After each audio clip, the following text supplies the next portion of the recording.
Hello there! Happy 2024 katurismo! Tara, samahan niyo ako na explore ang Isla ng Siargao, ang ating unang adventure ngayong taon. Ready na ba kayo? Ako din, ready na. In 5, 4, 3, 2, 1. Kung wala kang drone, don't worry dahil ang Siargao ay merong tinatawag na human drone. Actually, nadaanan namin sila pero hindi na kami nag-stop dito. Dahil upon arrival namin, ang goal namin ay makapag-check-in ka agad dito sa Cora Casa. May bed ka na, may breakfast ka pa. Tara, explore natin ang Cora Casa at wait, mag-check-in muna tayo.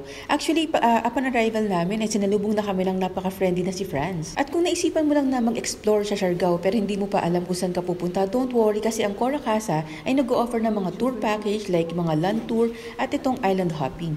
Hehe, actually, ito yung ginawa namin kasi nag-arrive kami sa Siargao, hindi pa namin alam ang mga activities na gagawin namin. Hehe.